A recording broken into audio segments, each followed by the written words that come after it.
बिस्मिल्लाहिर्रहमानिर्रहीम अस्सलामुअलैकुम रहमतुल्लाह। पाकिस्तान में बिगड़ती हुई सूरत हाल के पेश नज़र जनरल हेडकोार्टर्स यानी कि GHQ के अंदर कोर कमांडर्स कॉन्फ्रेंस हुई है। और ये जो कोर कमांडर्स कॉन्फ्रेंस है ये इंतहाई अहमियत की हामिल है। उसकी वजह यह है कि पाकिस्तान के अंदर इस वक्त सियासी अदब इस्तेहकाम है, पाकिस्तान के अंदर इस वक्त मुआशी अदब इस्तेहकाम है, पाकिस्तान को अंदरूनी और बैरूनी सतह के ऊपर बहुत सारे चैलेंजेस का सामना है। और ये इस वजह से भी अहम तरीन कॉन्फ्रेंस है क्योंकि जो ये हुकूमत आई है इसको आए हुए अब तकरीबन कोई 1.5-2 महीने हो चुके हैं। उसके बावजूद ये हुकूमत तमाम चैलेंजेस को मुकम्मल तौर पर काउंटर करने में नाकाम है। और इसी वजह से आज इमरान खान की कमी जो है वह महसूस होती है कि इमरान खान ने आते साथ ही देखिए, इमरान खान ने जब हुकूमत बनाई थी तो इमरान खान ने आते साथ ही काम शुरू कर दिया था और 100 दिनों के अंदर अंदर इमरान खान ने एक इनकलाबी तब्दीली बर्पा कर दी थी, एक इनकलाब बर्पा कर दिया था। लेकिन ये हुकूमत सिर्फ अपने केसेस, मुकदमात, NRO, शरीफ ख़ानदान, जरदारी ख़ानदान, अपनी ओतों, इदारों की बंदरबांट, वजारतों की बंदरबांट में मसरूफ़ नज़र आती है। अब जनरल हेडकोार्टर्स यानी कि GHQ के अंदर होने वाले कोर कमांडर्स कॉन्फ्रेंस के इजलास के ज़रिए से जो पैगाम शहबाज हुकूमत को दिया गया है वो बहुत अहम है। इसको आपने समझना। देखें, इस हुकूमत को बने हुए अब तकरीबन कोई 2-2.5 महीने तो हो चुके हैं और 2-2.5 महीने के अंदर जो कारकर्दगी है इस हुकूमत की वो सारी दुनिया के सामने आ चुकी है। रमज़ान और उसके बाद ईद, इन दिनों के अंदर भी इस हुकूमत के स्कैंडल्स की भरमार रही। कभी HSN कॉलेज का स्कैंडल आ जाता, कभी करप्शन का स्कैंडल आ जाता, कभी लूटमार का स्कैंडल आ जाता, कभी यहाँ पर आपस में इदारों की लड़ाई का स्कैंडल सामने आ जाता, कभी वफाक और सूबे आमने सामने आ जाते, कभी इस्टेब्लिशमेंट के ऊपर हमला कर दिया जाता, कभी यहाँ पर इस तरह की खबरें बेशुमार आती रही हैं। पिछले 2 महीने की बात है, सिर्फ 2 महीने। कभी दहशतगर्दी के वाक़यात होते, ये 2 महीने की बात है, अभी कोई 2 साल भी नहीं हुए। और बकौल इनके ये आए 5 साल के लिए। आप इनकी कारकर्दगी का अंदाज़ा करें, 5 साल रहे तो मुल्क फिर तबाह बर्बाद ही करके जाएंगे। मुल्क फिर आपको नज़र नहीं आएगा क्योंकि 2 महीने के अंदर इन्होंने मुल्क का हशर नशर कर दिया है। तो ये अगले 2 साल के अंदर क्या करेंगे आप इससे अंदाज़ा कर सकते हैं। इस वजह से फिर आखिरकार ईद गुजरी है, रमज़ान गुजरा है, तो पहली फुर्सत में ही जो टॉप की मिलिट्री कमांड है उनको बैठना पड़ा कि पाकिस्तान के जो मसाइल हैं उनके ऊपर बात की जाए, उनके ऊपर गौर व फिक्र किया जाए, उनके ऊपर मामलात को मामला फहमी के साथ हल करने की कोशिश की जाए।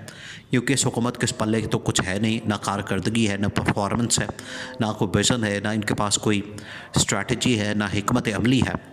तो इस हुकूमत से तो कुछ भी एक्सपेक्ट नहीं किया जा सकता। अब आपको पता है कि आलमी सतह के ऊपर भी जो मामलात हैं वो कभी इसराइल फ़लस्तीन की जंग शुरू हो जाती है और उसके बाद ये जो हालिया हालात बने ईरान और इसराइल के दरमियान, उसके बाद तो इस्टेब्लिशमेंट के कंधों पर बड़ी ज़िम्मेदारी आयद होती है।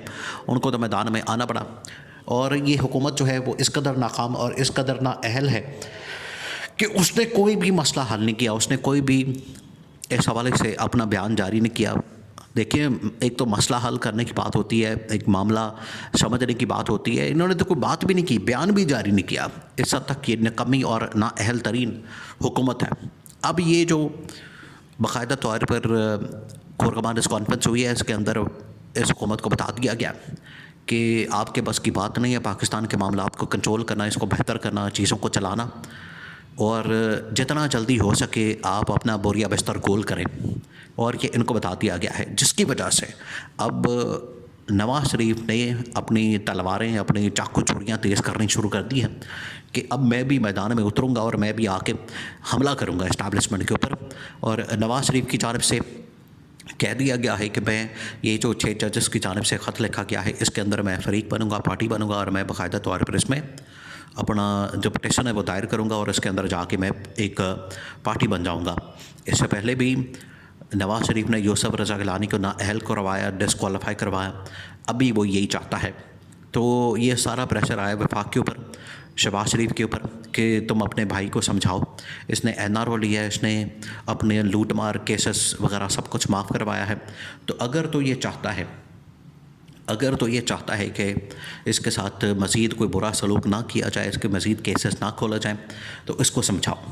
और अगर ये फिर भी इस्टेब्लिशमेंट के ऊपर हमले इसी तरह से जारी व सारी रखता है और इसी तरह से इसकी जानिब से इस्टेब्लिशमेंट के ऊपर हमले करके पाकिस्तान की फ़ौज के ख़िलाफ़ एक मुखालिफ बयानिया बनाया जाता है, तो फिर ये नताइज भुगतने के लिए तैयार हो जाए। ये इस्टेब्लिशमेंट की जानिब से शहबाज शरीफ को बता दिया गया और शहबाज शरीफ को आखिरी ऑप्शन के तौर पर यह भी बता दिया गया।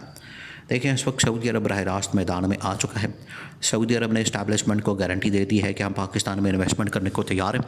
पाकिस्तान में जितनी कहेंगे हम इन्वेस्टमेंट कर देंगे। हम पाकिस्तान में इन्वेस्टमेंट $5 अरब, $10 अरब, $20 अरब कर देंगे और हम साथ में कतर, कुवैत, ओमान, UAE को भी ले आएंगे। लेकिन आपने यहाँ पर माहौल जो है बेहतर करना है, स्टेबिलिटी को कायम करना है, लॉ एंड ऑर्डर की सिचुएशन को कायम करना है। देखिए, लॉ एंड ऑर्डर सिचुएशन जो है वो तमाम लोगों के लिए कंसर्न है। जिस तरीके से अभी चाइना ने क्या किया, चाइना के जो लोग थे यहाँ पर इंजीनियर्स वगैरह, उनके ऊपर हमला हो गया, वो मारे गए। तो कौन इन्वेस्टर जो है बाहर से आके इस तरह से इन्वेस्टमेंट करेगा और ऐसे मुल्क के अंदर कि जहाँ पर सिक्योरिटी के मसाइल हों? तो ये हुकूमत की नाकामी है। हुकूमत की नाकामी, इसने मुल्क के ऊपर धब्बा लगा दिया। ये धब्बा जो है हुकूमत के ऊपर लगना चाहिए, शहबाज शरीफ के मुंह पर लगना चाहिए, क्योंकि शहबाज शरीफ की नाकामी की वजह से ये हालात यहाँ पर पहुँचे हैं। अब इस्टेब्लिशमेंट ने तो इनको बता दिया कि इन्वेस्टमेंट आ रही है, पैसा आ रहा है, डॉलर्स आ रही हैं, आप बीच में से निकल जाएँ, चुप कर जाएँ। अगर तो आप काम कर सकते हैं, कारकर्दगी दिखा सकते हैं, तो फिर ठीक है। और उनको भी पता है कि ये कारकर्दगी दिखा नहीं सकता है। पिछले 2 महीने की जो कारकर्दगी, इनकी करतूतें हैं, वो सामने आ चुकी हैं सारी दुनिया के सामने। तो इनको पता है कि ये कारकर्दगी दिखाना तो इनके बस की बात नहीं है। इनकी करतूतें हैं, काली करतूतें, उनसे बचने के लिए इनको ये ऑप्शन दे दी गई है कि जितना जल्दी हो सके इमरान खान की रिहाई के लिए बंदोबस्त किया जाए। ये बता दिया गया है, इस्टेब्लिशमेंट ने इनको क्लियर कर दिया, वाज़ेह कर दिया कि इमरान खान की रिहाई जो है वो इस वक्त पाकिस्तान का सबसे बड़ा टॉप प्रायोरिटी बन चुका है और इमरान खान की रिहाई ही असल में पाकिस्तान के मसाइल का हल है, पाकिस्तान के तमाम बहरानों का हल है। क्योंकि इमरान खान ही पाकिस्तान को इन मसाइल से निकाल सकता है, इन बहरानों से निकाल सकता है। अगर पाकिस्तान के अंदर यही मामलात रहे, यही चीज़ें नहीं, तो फिर पाकिस्तान को तबाही और बर्बादी से कोई नहीं रोक सकता। जो इन्होंने पिछले 2 साल के अंदर, जो PDM गवर्नमेंट ने, फिर निगरान हुकूमत ने जो तबाही और बर्बादी फेरी, जो इमरान खान ने पाकिस्तान को ट्रैक पर गामजन किया था, इन्होंने आके तबाही और बर्बादी फेर दी। इस वजह से इमरान खान की ज़रूरत महसूस हुई है और इस्टेब्लिशमेंट ने इस हुकूमत को बता दिया है कि जितना जल्दी हो सके इमरान खान की रिहाई का बंदोबस्त करें, इसके अलावा आपके पास कोई ऑप्शन नहीं है।